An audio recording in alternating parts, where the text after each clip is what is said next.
In today's episode, we're speaking to the beautiful Quinn O'Briant. Quinn O'Briant is MFA MLA, is a joy nerd and a creator of joy-based business and joyful entrepreneur programs. She is also a seasoned writer and a design thinking practitioner who serves as a guest lecturer at Emory University. Back in 2017, Quinn founded and ran the innovation firm O'Briant Group LLC, where she partnered with Google Cloud and led a team that worked with Fortune 500 companies and large school districts. Quinn worked at Google for several years and is an alumni of Stanford University, Goddard College, and Emory University. She lives in a fairy palace in Atlanta, Georgia, and enjoys weightlifting, yoga, her two silly dogs, and her hot tub. Let's speak to Quinn and find out how she changed her life by changing her mindset. Let's find out. And if you want to upgrade your money mindset, then click on the link www.millionairefoundations.com and watch my free training.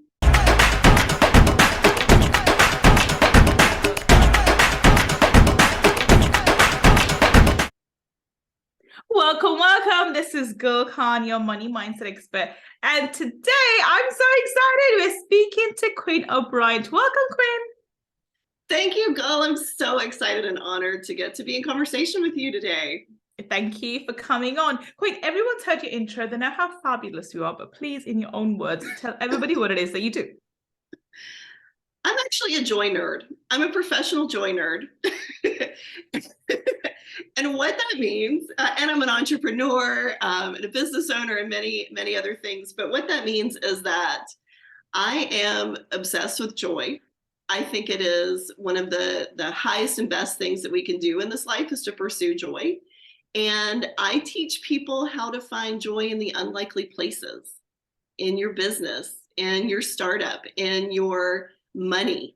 And so I feel like it's kind of meant to be for me to get to be in conversation with you because I think joy and money don't seem like they go together, but they absolutely should. That's part of having a great mindset around money.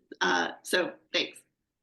Absolutely wonderful. I love that. I do. I mean, I'm being a money person. I always say, you know, there's a funny quote by may he rest in peace, Bob Proctor. He say, money's not everything. But you know, money is right up there with oxygen, so you need it. And I mean, I got a bit tongue in cheek and big up extra. You know, do you need money when you're dead? No, but you need, do you need oxygen when you're dead? No, but we need money when you're dead. Yes, you need it for burial, right? So this day and age.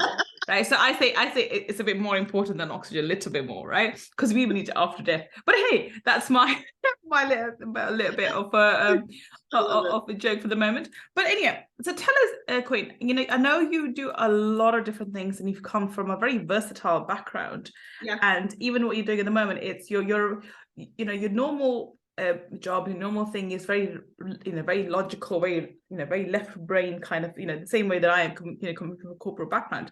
But what you do creatively is very right brain. So how did you go from being, working in that normal corporate structure into this creative, almost like a spider web of things that you do, because you do so many things? So talk us through what brought you to this journey? What made you a joy nerd? I'll tell you, it's something you wouldn't expect. Many years ago, I was such a good girl. I worked 2 jobs and I saved up money and I bought a house. And that house turned out to be my financial downfall. Really? Yes. I ended up having to declare bankruptcy because the house was not worth anything close to what I bought it for. And the crime in the neighborhood became so bad that I couldn't live in the house. Oh, wow. Okay. So at a young age, I faced a huge financial catastrophe. That I didn't know anybody who had declared bankruptcy. I didn't, there were no models for how do you kind of carry on afterward. And it was a huge trauma. And it took me many, many years to recover from that. And it was really a self-guided recovery. But at the time when I bought that house, I thought I've got 2 choices. I can take this money to Italy and travel around until the money runs out, or I can buy this house. And I did what I thought was the most responsible thing. And I look back on it and I think I really should have gone to Italy.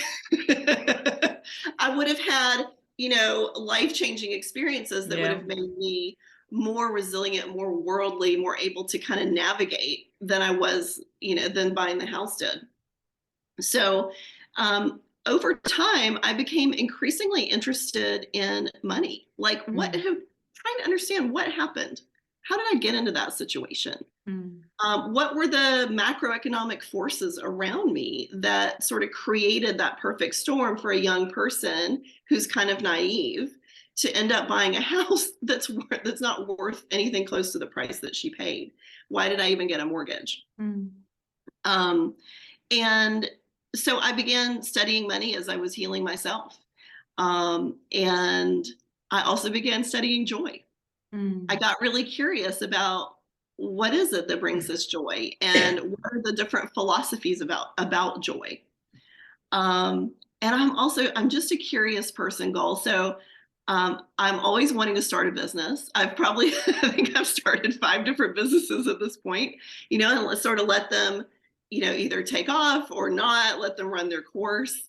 And I also, I just enjoy doing a lot of different things. But to get from um, that place of complete financial just despair to where I am now. I live in my dream home. I'm able to do all the things that I want to do, and my money brings me so much pleasure and joy.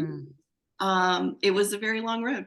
Yeah. So let's talk about that. This is probably a new concept for a lot of people. You can have money and joy going combined together. Now, I think listeners to this podcast are probably familiar with this as well, because we talk about money and being a friend and a companion and in so many different forms, because I've personified money and I think money is my best friend. And I think everyone should become best friends with money. But I think somebody new listening to this will think, well, what's money got to do with joy? And we hear this phrase all the time: money doesn't buy happiness. Money doesn't buy happiness. Lady hell, my idea is, yes, money cannot buy happiness for you directly, but indirectly it can buy bundles of happiness. How? When you buy a child who's not able to buy clothes for themselves, food and shelter. It's Ramadan at the moment, so the reason why this concept comes to mind: we Muslims give a lot of charity during the month of Ramadan. And me personally, I've got this affiliation with young kids, and I'm an education for young kids. So I would go and we would make sure that we can pay the school fees. And if they're in free schools, we get them clothing, because there are parts of the world where they don't have clothing and shoes and just, pencils and books just to go and be able to get the education. When you give that child shoes who's never had shoes, or give that child clothes who doesn't have clothes, especially for Ramadan, because they're under Ramadan Eid, so they get new clothes for Eid, you can see them smiling and beaming with happiness. And I promise you, that child's happiness will be magnified by tenfold when it comes to you.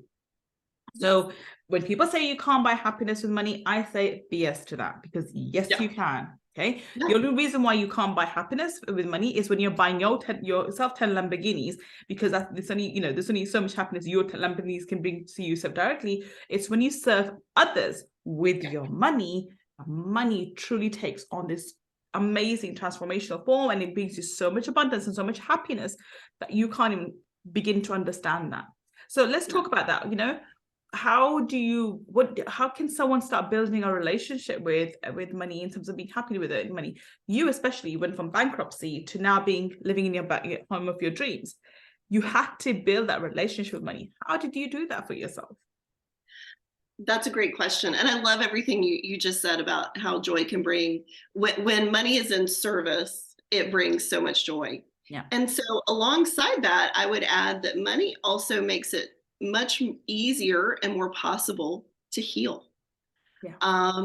To grow as a human being, to get the different therapies that would be helpful, to take the trip where you have a deep insight about how you're moving in the world or what you would like to be different about that. To have space and peace and quiet for reflection. Those things, I believe very strongly that when we heal as individuals, we heal a tiny piece of the world. So if there's something in me that is is scared, is broken, is grieving, and I can't heal that, then I can't express the fullest and highest form of myself in the world. And I think of money as, I think in our culture we sort of made money life force, right? It is not life force, but it represents it a lot of times.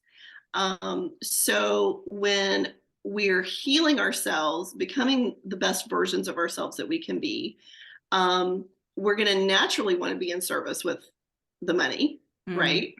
That comes from a person who is like in a good place with themselves, and then the cycle continues, and it circles right back to you, exactly like you said. And I think when we have money that we can use well, there's just a different feeling to it, right? I don't drive a Lamborghini. I don't want one. Yeah. It doesn't interest me. Yeah. I could, I think, but it's not something that I would want to do. But I do spend my money on things like going on retreats, supporting organizations that I care about. Those things make me feel so abundant. Yeah. To be able to help someone. I think this is really important. I think the idea of what money can do for us is so limited in what we see on the TV and what media tells us. Well, actually, you know what? I'm not really into Lamborghinis. I'm not into I'm into jewelry. I'm not into this and that. So I don't really need money. Money can't buy me happiness. Money can't bring me happiness. And I think that's complete falsity, because I absolutely love and adore money. And I have said that very openly from the longest time I can remember.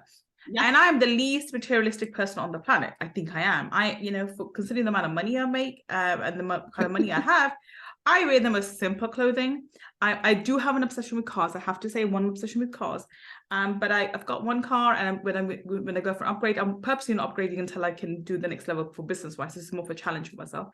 But apart from this one thing about cars, which, by the way, when I'm retired, I'm going to have overalls on and my nails are going to go, and I'm going to be fixing my cars and learn how to fix cars. Obsession I have with cars, me and obsession with cars, but that brings me happiness. So apart from that, jewelry, anything else, I have none of that. Like it doesn't even cross my mind that I should get diamond or should get this. It's not that. When I think of investing in precious gold or diamonds, it's for investment purposes. I think from investment purposes, not because I love jewelry. I have no desire for jewelry whatsoever. Yeah. I think my daughter does the opposite. She does, and I don't. I have nothing. So I have no money in itself. Cannot buying diamonds, buying homes cannot bring me happiness. I know that. Yet I am the most ambitious person I know, who wants to go to literally to the moon and beyond when it comes to financially in terms of making the kind of money. I want to be right up there with Elon Musk. So why do I want that money? Because I know the power it holds. I know the happiness it will give me, not necessarily from the recognition, because I'm more of a shy person when it comes to the recognition, even though I have a podcast and I'm quite a public figure.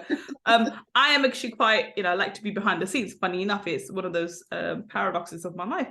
But I do like to I know when I'm in that level, I'll be able to support that many charities. I'll be able to support that many kids. I'll be able to leave a legacy behind. When I die, I know I've made a difference on this world. And even if I can educate one child fully all the way throughout, and they can become a contributing member of society, not my own children, obviously I'm doing that to my own kids as well, but it's additional children, or inspire them to do other things. I've made a difference in this world. I'm only here for a short period of time, then I'm going to go. And the only way I can do that is through money.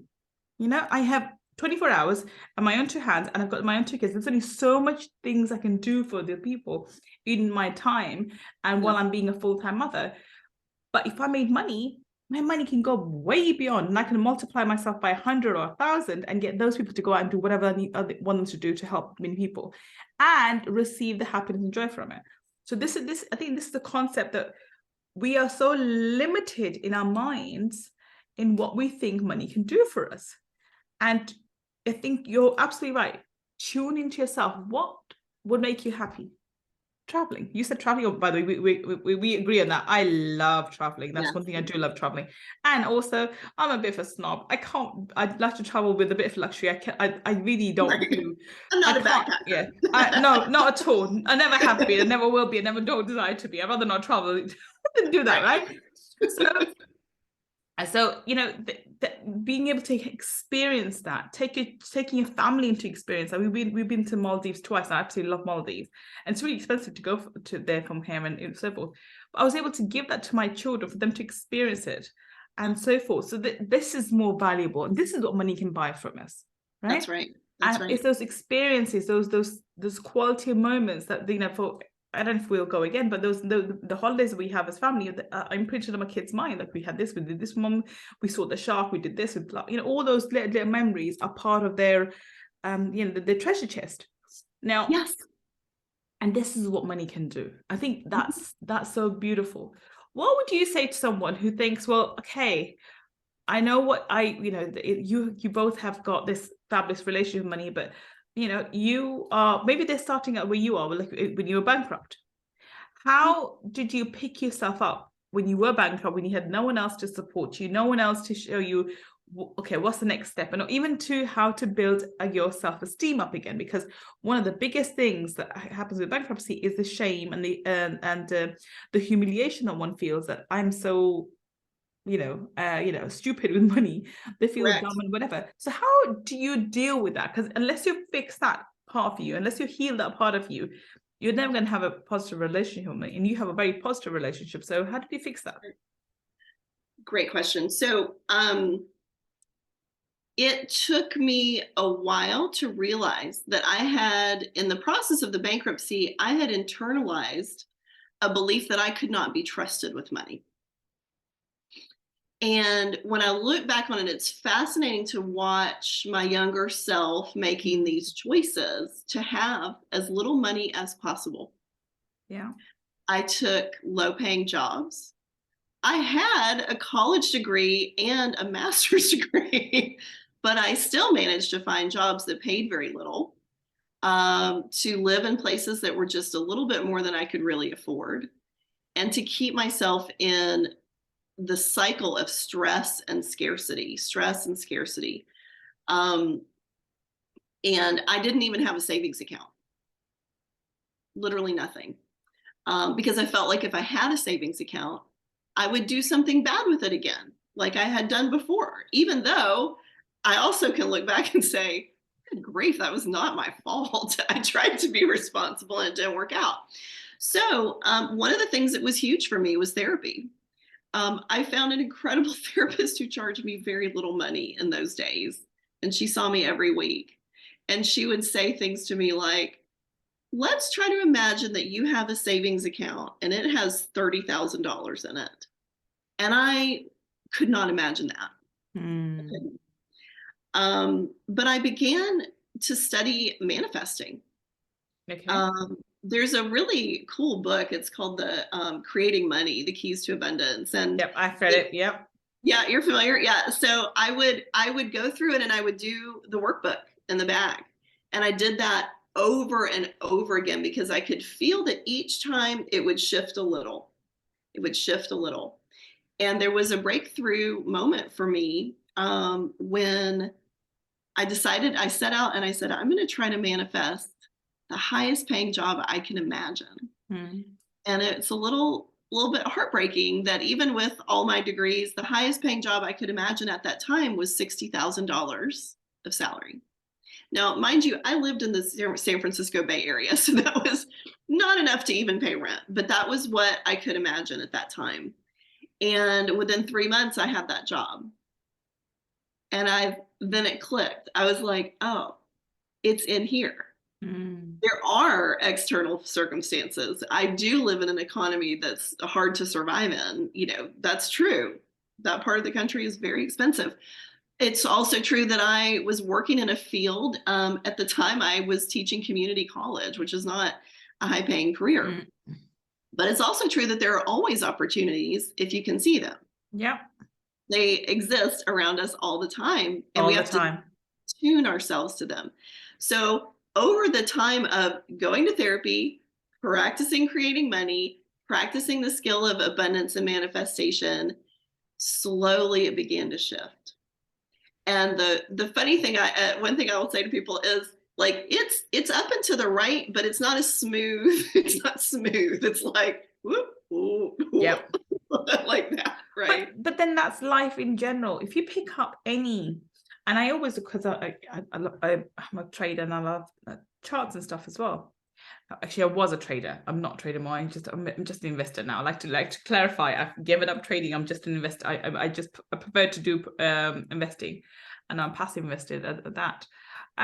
But if you pick up a chart for any even up, even those stocks or any of those which are any company that has an upward trajectory, it's never going to be a straight line up. There's always a zigzag, up and down, up and down, up and down. The trajectory is up, and that's where you want to be going. So your personal trajectory has to be going up rather than down. And even down, it's never straight down. It's always up and down. It's always zigzagging down.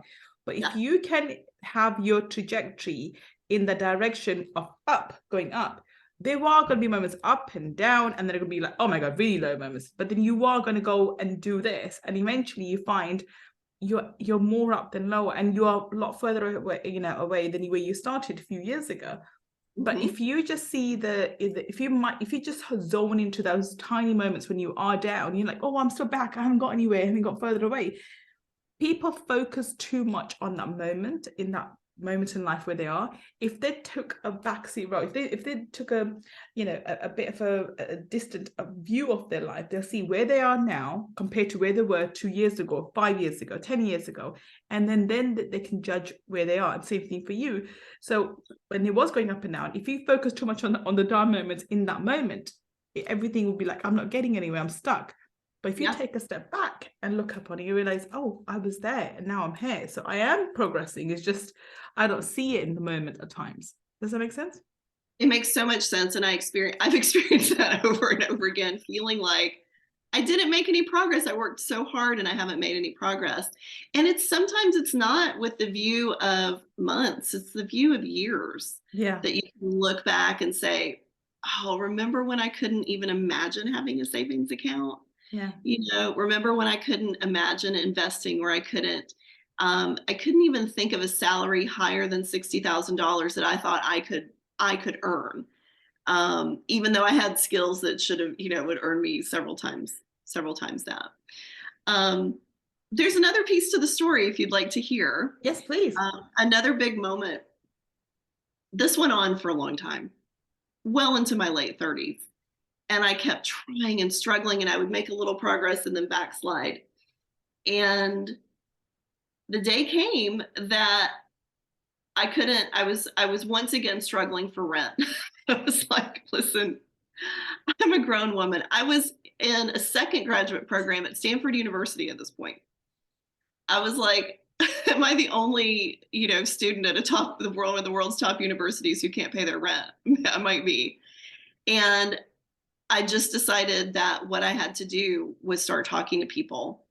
And I went around to anybody I could get to sit in front of me. I would buy them lunch, or, which I couldn't really afford. I would buy them lunch or whatever it took to sit down and say, okay, here's me. Here are my skill sets. What do you think I could do? And all these people were so kind. People were much kinder than I expected. They really wanted to see me succeed. And they hated that I was in this constant struggle, because you can tell, you feel when somebody's in struggle, and through that process, I got a job at Google. Oh wow. Yeah, and it was part-time, it was hourly, it was still triple what I made teaching. And that changed my life, because that was the moment when I started to really make some money. And it just went, the hockey stick started going really, really straight up from there.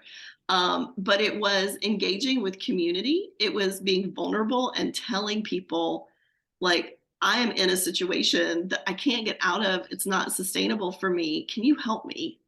And it was amazing how many people wanted to help me. So that's something I really carry with me. There are always people out there, beings out there, who would love to support you if given a chance. And I see that from a spiritual element as well. At times you can just give up the struggle and surrender to the universe and take action. So that seems to be the thing that you've done. You were taking action, but at the same time you were surrendering to the universe, like, okay, I'm willing to do whatever. Can you tell me where to go? And God isn't going to come in person and say, Quinn, you can do X, Y, and Z. it will be through the word of people, because God speaks through people. I mean, I really, really believe that. Yes. Even angels, you know, unless you have the ability to be a clairvoyant or clear audience, I think you can hear them. Most time you will hear them through people's words.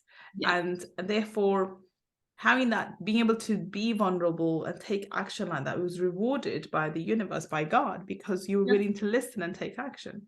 I think Yeah. that's the beauty of it. I think in life, God will support you when you're willing to, you know, take action and listen to your intuition, listen to the guidance. I think far too many times people, I want help, God, give me some guidance, God. And when guidance is brought to you, you ignore it and you say, well, next, I don't like this. You have to go through action. No, I'll pass. Next, give me something else to do. I want something else. I don't like it. Yeah, and it's one of those things in my life. If I can look back, there are times when things have happened and I can't explain. You know, one of my businesses just stopped working, and I was thinking why. And but I don't I've got to the point where I don't question why as much. I'm like, okay, God has a better plan. So I start listening to, I slow down and start listening to intuition, and lo and behold, within a matter of months, my business shifted completely into another direction. Completely, I couldn't have thought about it 2-3 months, even 2-3 months ago. It would have been a complete foreign concept for me, and it's going in a direction, and which will be 10xing the business of the other one. So it's listening to guidance from the higher power and taking action, which exactly is what you do. Well, on that note, we're going to wrap this up, Quinn. Quinn, what's your parting comments to someone who's listening and saying, well, I don't know where to start. I'm in the same position as you, Quinn. I'm really financially down on my luck, and nothing I try seems to work. And I make decent money, but I'm living paycheck to paycheck. What can I start? Where can I start? I think the two things are healing and listening.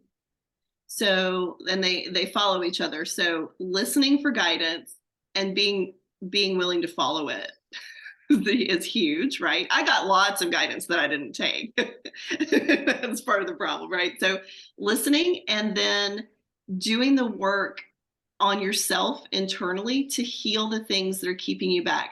What keeps you in scarcity? Why do you think that you are a precious being in this universe and yet you don't, on some level, deserve to have all the things that you need to thrive? You think God put you here so that you could not thrive? No, that's not true. So dig in there and find it and heal it, because you have a lot to offer and you're going to need some support. In this world, you need some financial support to offer all the things that you have to offer to this world. Beautiful. And I'm going to end with a quote from Napoleon Hill's book, that I think in Grow Rich, you cannot be, do, and have everything unless you are, without the ability to create. And the way to create is through money. So, it's I've paraphrased it, of course, but that's why he talks about, right, the opening chapter. In order for you to be who you want to be and grow, you need to have money. And same thing is mentioned by by one of my favorite authors, in the Science of Getting Rich. And he also talks about the same thing, that in order for you to be in who you be and create and be anyone you want to be, again, I'm paraphrasing, money is essential. So and then the pursuit of money, he goes further saying the pursuit of money is the most honorable thing you can do, because it is in essence the pursuit of happiness in my books. So that's, tying in with Will Smith's movie, the Pursuit of Happiness, which was, if you think about it, he was looking to make money to provide for him and his son. So again, brings down, the pursuit of happiness is a pursuit of money, to a certain level. Okay. Yeah. On that note, on that controversial note, we're gonna wrap this up. Tell us, Quinn, where can we connect with you? How can we find you on the internet? Yes, you can find me at www.joybasedbusiness.com. My waitlist is just that URL /waitlist. And you can be part of the launch of my Joy and Money Mindset course, which is going to be coming out soon. I'm going to offer discounts and one-on-one coaching time with me there. Also, I'm on TikTok and Instagram as Joy Boss Babe. I'm the Joy Boss. So See you on the internet. If you're listening to us on the podcast, then the links that Joy has the Quinn, yeah, we'll call you Joy as well. The links that Quinn has just mentioned will be on the show notes. And if you're watching us on YouTube, then down below in the description section, we'll have the links that Quinn just mentioned. Go check her out and see how she can help you bring joy and money together. Well, thank you so much for being such an amazing guest today, Quinn. We will have to have you back on Money Talkies, but thank you for today. Thanks, Gull. It was a pleasure. And thank you for listening to me and Quinn today on Friday Feature. I will be back with another amazing guest, finding out how you and I can build a business and how they change their life by changing their mindset. Until the next time, this is Gull Khan signing off.